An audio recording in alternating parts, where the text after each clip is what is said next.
Office එකේදී විතරක් නෙවෙයි මම දැන් ගෙදරදිත් IDD calls ගන්න SLT phone එකේ. ඔබේ නිවසේ SLT දුරකථනය දැන් IDD පහසුකම සහිතයි. Making headlines on First at 9. Rising cost. Lanka IOC jacks up its prices for octane 92 and diesel.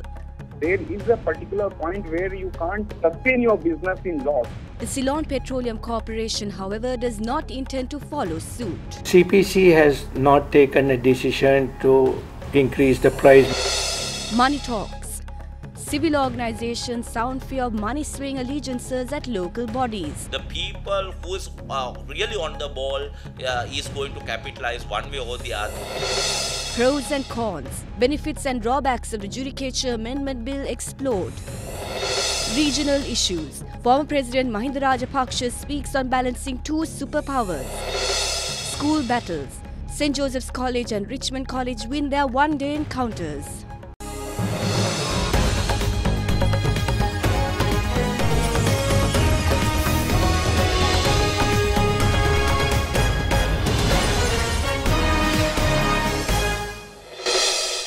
Good evening and welcome to First at 9. I'm Katharina Chang.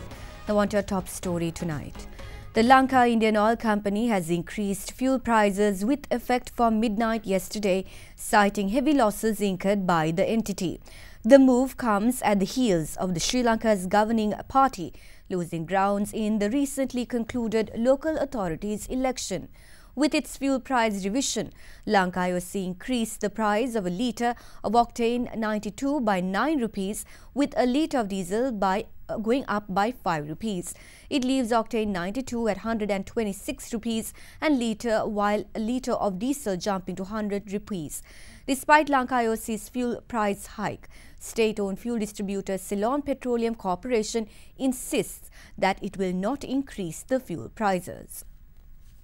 Lanka Indian Oil Company increased its prices for octane 92 and diesel with effect from last midnight, citing heavy losses incurred. 1 litre of diesel was previously sold for 95 rupees, while a litre of octane 92 petrol was sold for 117 rupees by the Lanka IOC. With price revisions coming into effect, a litre of octane 92 is 126 rupees, while a litre of diesel is 100 rupees. When Derana inquired from the Lanka IOC whether the company intends to increase the prices of octane 95 and super diesel, its managing director Shyam Bora said such a decision is yet to be arrived at. The loss is more in 92 and normal diesel. Actually, loss on selling this product as per our volume is approximately 21 to 22 million Sri Lankan rupee per day. So it is very difficult for us to sustain such type of loss. We are losing quarter after quarter. This is going to be one of the worst quarters. So we don't have any other option other than to just increase little bit of price so that we can sustain in the market. And if international market prices comes down in near future, we may reduce also, and if it goes up, then we will see what is required to be done. We don't want to lose our loyal customers, but now situation is becoming very bad. Our volumes are definitely going to go down, but there is a particular point where you can't sustain your business in loss. 700, 800 million per month. Meanwhile, the chairman of the Ceylon Petroleum Corporation had this to say on the situation. CPC has not taken a decision to increase the price because as a state institute, we doesn't take decisions purely based on commercial reasons. There are other factors that we look into. With these IOC increasing their prices, we expect additional vehicles moving into our gas stations. So we have deployed our staff. They will be working 7 days of the week, 24 hours to ensure there's sufficient stocks in the gas stations. We have a healthy stock situation in the country, so there need not be any panic. I appeal to the general public, just get on with your day-to-day life. There is no reason to go through hardships to stay in lines and get full. We have ample stock and we have made arrangements to distribute additional stocks to our gas stations. Lanka IOC has also taken measures to increase the prices of value-added petrol products, with the extra premium euro going up by 5 rupees and the premium 95 by 2 rupees per litre. The company stressed that the price increase had to be done owing to long-term losses incurred, with the entity losing 12 rupees from a litre of octane 92, while it lost 17 rupees from a litre of diesel. Going back to September in 2014, a litre of octane 95 was sold at 165 rupees and the price of octane 92 was 157 rupees. Back then, the price of Lanka auto diesel was 118 rupees, with a litre of super diesel costing 140 rupees. The prices were, however, revised that December, with a litre of both octane 95 and 92 coming down by 7 rupees. Lanka auto diesel and super diesel was reduced by 7 rupees as well. On the 22nd of January 2015, a litre of octane 92, which cost 150 rupees, was reduced by 33 rupees to 117 rupees, while octane 95, which cost 158 rupees, came down by 30 rupees to 128 rupees. Meanwhile, a litre of diesel, which cost 111 rupees, was reduced by 16 rupees, and super diesel, which cost 133 rupees, was also reduced by 23 rupees. The price revision introduced by the Lanka Indian Oil Company last midnight also lit up the political arena. As a government entity, the LIOC couldn't bear it when the prices of diesel in the world market rose day by day. Therefore, even unwillingly, such decisions have to be taken, otherwise businesses will become bankrupt. We didn't know about this until last night, but fuel prices had risen this morning. Likewise, the electricity bill and the water bill will rise. So many economical problems occurred because Prime Minister Ranil Wickremesinghe, along with other parliamentarians, destroyed the central bank. This increment was done by the IOC. I suggest consumers go to Ceylon Petroleum Corporation's fuel stations instead. Meanwhile, the National Joint Three-Wheel Owners and Drivers Association convened a media briefing today and said that higher charges of three-wheelers will not change, although Lanka IOC increased prices of fuel. When First at 9 spoke to some members of the public on the fuel price hike, we were confronted with rather mixed views. Every day we are facing the price hike, especially they just rise up the price for the petrol. Still we are struggling to heat also, but in the meantime, the petrol price went up. Cost of living has to be reduced. In my personal opinion, even if it goes up by 10 rupees, it doesn't matter. As long as people who can afford, they will run. We have to underline the cost of living, which is very, very high. I think it's a fair thing because for quite some time they haven't increased it. Practically it should be okay, I think. Not a very big increase. President Maithripala Sirisena, who is currently engaged in an official visit to Pakistan, met with the country's President Mamun Hussain today. The leaders of the two countries pledged to move forward, joining hands in brotherhood in achieving economic prosperity, while further strengthening the long-standing bilateral relations between Sri Lanka and Pakistan. President Maithripala Sirisena commenced his two-day official visit to Pakistan last Thursday, and he graced the Republic Day of Pakistan yesterday as the chief guest.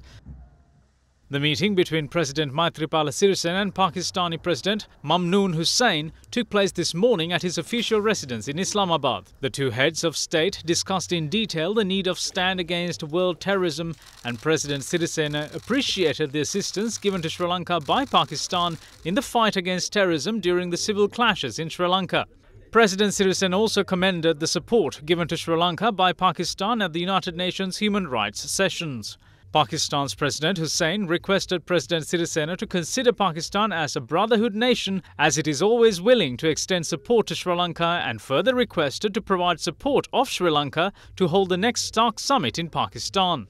In the meantime, President Maithripala Sirisena met with Prime Minister of Pakistan Shahid Khaqan Abbasi last evening at the Secretariat of the Premier in Islamabad. It is reported that the two leaders held lengthy discussions on strengthening economic and trade relations, as well as defense training programs between the two countries, and to achieve $1 billion target in economic cooperation between the two nations. President Sirisena took the opportunity to thank Pakistan's Prime Minister for his quick response to a recent phone call made by him to the Premier regarding the fertilizer issue and continuous assistance provided by Pakistan to Sri Lanka when the country faced disastrous situations, and the training given to the security forces during the time of the conflict. 3 MOUs were also signed between the two nations during the meeting, including enhancement of youth development. Former President Mahinda Rajapaksa says that disciplinary action will be taken against members of the Sri Lanka Podujana Peramuna who did not cast their votes in the ballot to elect the chairman of Siduwa Katunayaka Urban Council. The comments of the former president came during an event held in Colombo today. Candidates of the Sri Lanka Podujana Peramuna who are elected to local authorities following the recent mini-polls from Anuradhapura, Ampara, Trincomalee, Jaffna and Mannar took oath before former President Mahinda Rajapaksa at his official residence in Colombo today. Siduwa Katunayaka. One of our members betrayed us at the Siduwa Katunayaka Urban Council and didn't go to vote. Therefore, we lost it. Our lawyers have taken measures to launch disciplinary proceedings against him. They are now selling off this country and say that it is I who started it. Yes, but it was the UNP government who did it first and they don't remember it. Just as we did, Taj Samudra was built on land that belonged to the army. When Shangri-La offered to come during a time when investors didn't even look at Sri Lanka, we sold it. With their arrival, around 7 world-renowned companies came to Sri Lanka. In the meantime, candidates of the Sri Lanka Podujana Peramuna who are elected to local authorities in the districts of Kandy, Badula, Kegalle and Ratnapura also took oaths before former President Mahinda Rajapaksa today. Former President Mahinda Rajapaksa believes that although the present government of India has had reservations about his government in 2014, they will now look at things differently. The former head of state made the remarks in an interview to media outlet Indian Express on the country's economy and ties between India, China and Sri Lanka.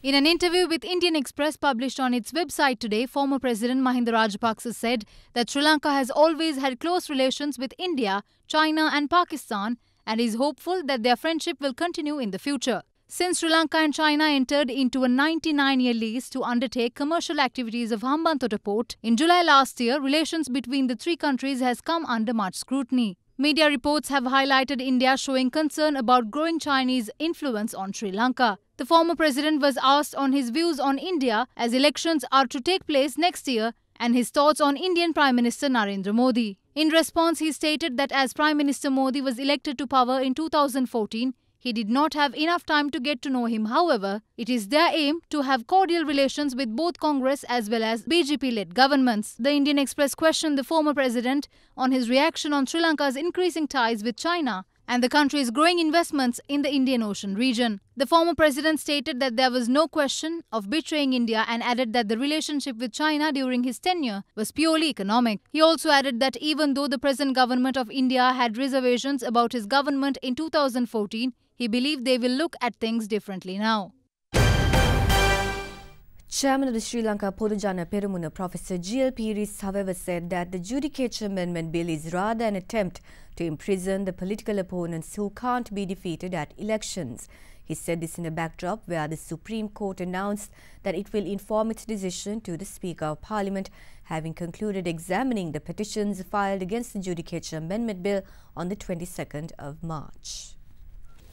The government brought the Judicature Amendment Bill to amend the Judicature Act No. 2 of 1978 with a view to set up a permanent High Court at bar to expedite the large number of pending cases in the country. The Cabinet of Ministers gave approval to make amendments to the Judicature Act as cases pending in courts were piling up while there are not enough judges to resolve cases. According to the Cabinet decisions taken at the Cabinet meeting held on the 5th of May in 2017, it is noted that the number of cases pending in civil appellate high courts, while 5,580 cases were pending in commercial high courts and 16,574 cases in other high courts, with only 75 judges in service to hear the volume of cases. Accordingly, the then Minister of Justice, Dr. Vijayadasa Rajapaksa, sought Cabinet approval to instruct the legal draftsman to amend the Act to increase the number of judges from 75 to 85 in order to expedite pending cases. However, several petitions were filed challenging the bill, with parliamentarian Dinesh Gunawardena representing the joint opposition and chairman of the Sri Lanka Podujana Peramuna, Professor G.L. Piris, being among them. Those petitions allege that certain sections of the proposed draft bill would allow the government to seize power of the judiciary and that select individuals could likely be targeted for acts of revenge through the Special High Court to be established via the amendment to the Act. It was also claimed that should the bill be passed, it would vest unusual power with the Attorney General and the Director General of Bribery and Corruption Commission. Therefore, the petitions requested the Supreme Court to rule that the bill requires approval of two-thirds majority in Parliament and a referendum. Having concluded examining the petitions filed against the Judicature Amendment Bill on the 22nd of March, the Supreme Court announced that it will inform its decision to the Speaker of Parliament. Meanwhile, an intervention petition supporting the bill was filed by 11 people, including Minister Partli Champika Ranawaka, State Ministers Harsha De Silva, Iran Vikramaratne and Ajit P. Pereira, as well as Deputy Minister Karunaratne Paranwithana, along with civil society activists. Expressing views on the Judicature Amendment Bill, Professor G.L. Pires, however, said that it is rather an attempt to imprison the political opponents who can't be defeated in elections. It is pure and simple a political vendetta. The idea is to imprison political opponents who are strong in the country and who cannot be defeated at elections. Can the public of this country have any confidence in the impartiality and the integrity of these people? Then again, the sixth schedule to the law, which contains a very wide range of offences, which can be tried by this special tribunal, the gravest offences are not there. Then the specious argument is trotted out that the purpose of this law is to deal with long delays for which there is no other remedy. This is not true at all. In the meantime, speaking on the bill, the president of the Sri Lanka Bar Association, Attorney at Law U.R. De Silva, elaborated on practical issues encountered when enforcing the bill. The fact remains whether we are doing a correct way of doing it. Because now the power had been given to the minister to establish various trial at bars in different areas according to the minister wishes. If they take the power from the Chief Justice or the Judicial Service Commission, then we are not in agreement with that. Merely to show to the people that they have amended the act by introducing day-to-day trial, it is not a solution. If the proceedings are not available and the infrastructure is not good, then how can we proceed with the day-to-day trial proceedings? Civil activist organisation PAFRIL points out that a situation of corruption within local authorities and efforts to lure members for money is witnessed. According to the Executive Director of PAFRIL, Rohan Etiarachi, it is thereby immediately necessary to solve issues that have arisen with the new election system, targeting the provincial council elections that are due.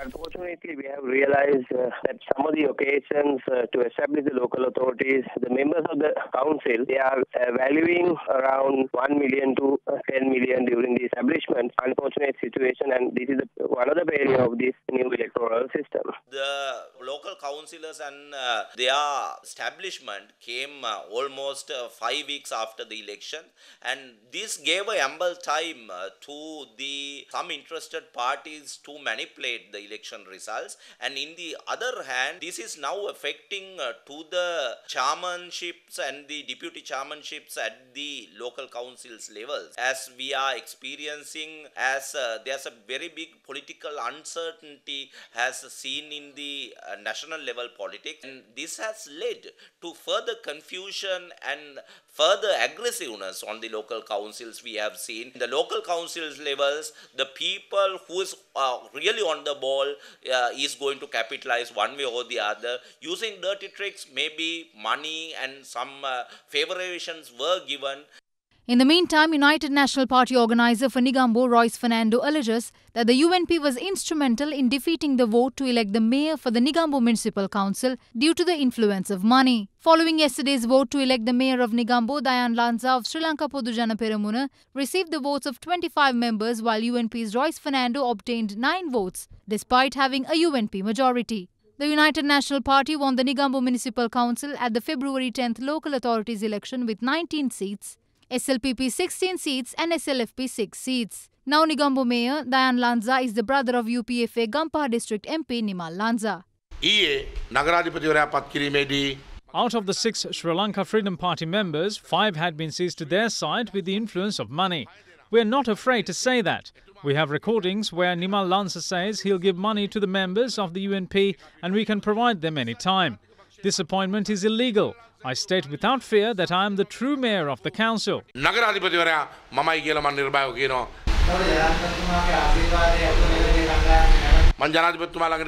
asked him for the votes of 6 SLF peers, so I'll have 25 in total, including the 19 UNP votes, in order to continue our 4-year plan.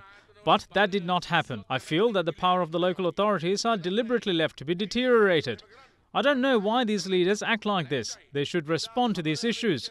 It's a shame that Nimal Lansa, who was then disliked, is now liked by those two leaders. We have a disappointment towards both leaders. අපිට එතෙන්දී පොඩි කලකිරීමක් තියෙනවා නායකයෝ දෙන්න සම්බන්ධව. The 31st phase of the Derana campaign was worked off in Kurunegala today with the support of Leeson's Hospital in Ragama and CDEM Hospital in Colombo. A medical clinic with free-of-charge checkups to detect heart and kidney diseases as well as eye tests were conducted for the benefit of the public.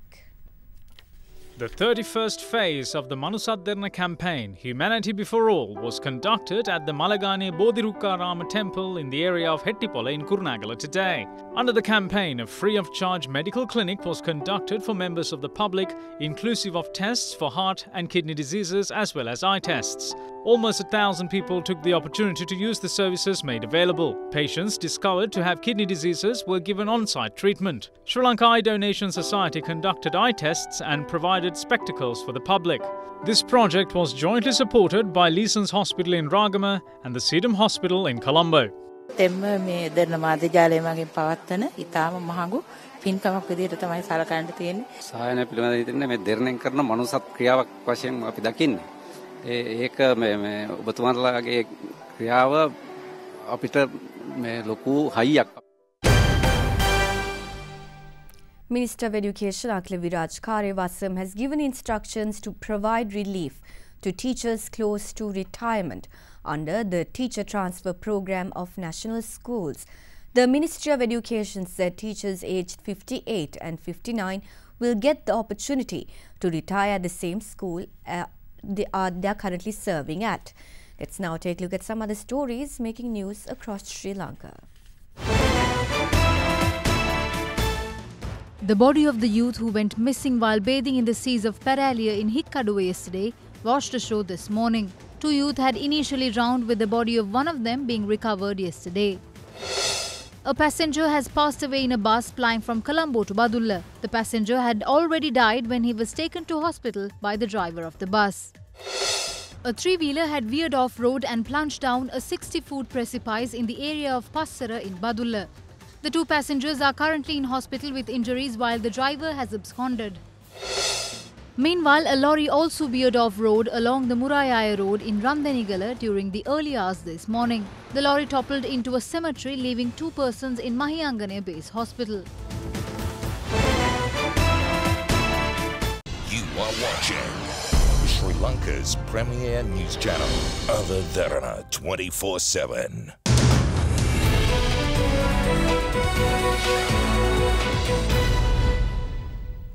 Welcome back to the news. Leaders of 27 EU nations agreed on guidelines yesterday that will govern negotiations on future relations and trade with Britain after Brexit. The guidelines, which were adopted at a summit of EU leaders in Brussels, were hailed as a decisive step forward in the deadlocked Brexit negotiations. EU leaders gathered in Brussels yesterday and agreed on guidelines that will govern negotiations on future relations and trade with Britain after Brexit. The guidelines cover trade, security and a host of other issues, which clears the way for the next phase in Brexit talks. Britain may negotiate trade agreements with other countries after it officially leaves the bloc at midnight on the 29th of March in 2019. But no pact can enter into force without EU permission before the end of 31st of December in 2020, after post-Brexit transition. During that period, the UK will remain part of the EU single market and customs union, even though it will be out of all EU decision-making bodies. European Council President Donald Tusk told a press conference that he hopes the momentum gained from the newly approved guidelines will also help to resolve other key issues where disputes still exist, including the Irish border.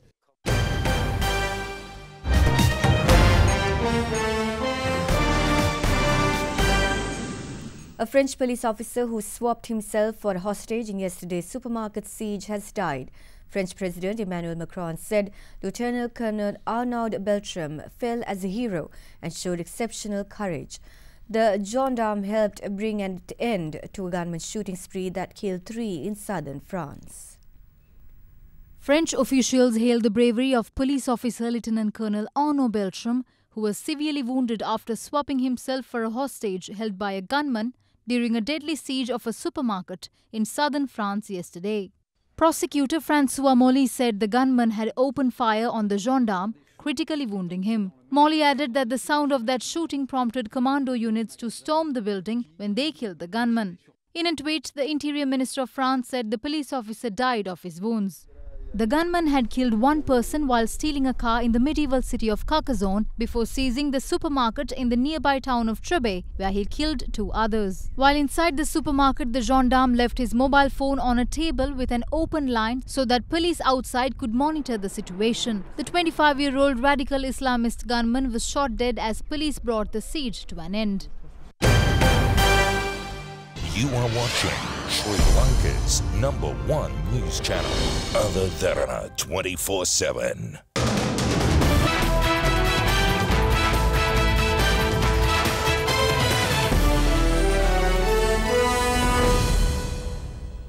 Both St. Joseph's College and Richmond College won their one-day encounters by defeating St. Peter's College and Mahinda College, Galle respectively.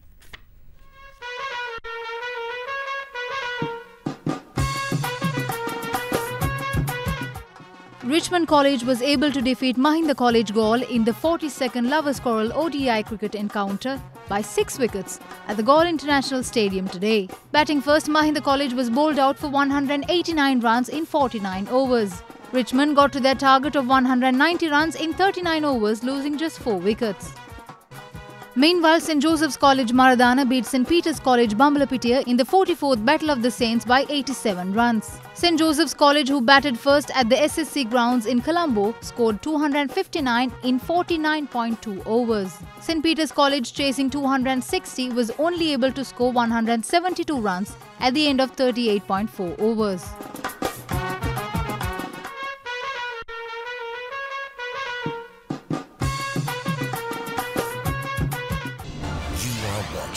Sri Lanka's award-winning news channel, Other Derana 24/7.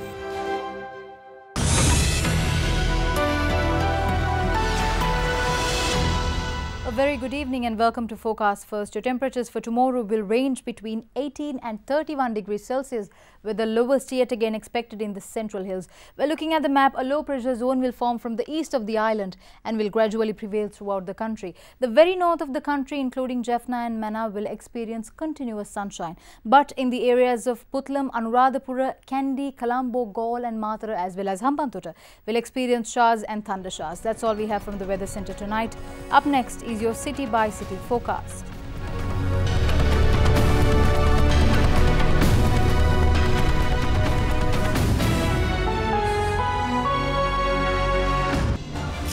Watching Sri Lanka's award-winning news channel, Other Derana 24/7.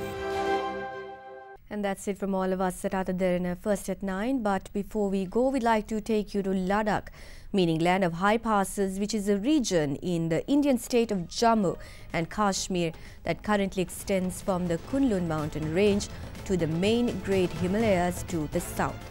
It is one of the most sparsely travelled island, as well as the culture and history are closely related to that of Tibet. Thank you for joining us and have a pleasant evening.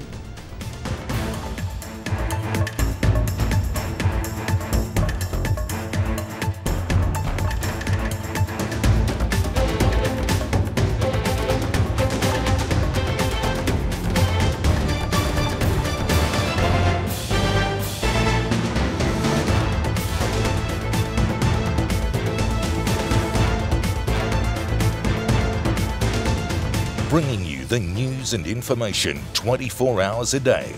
This is Sri Lanka's premier news channel, Other Derana 24/7.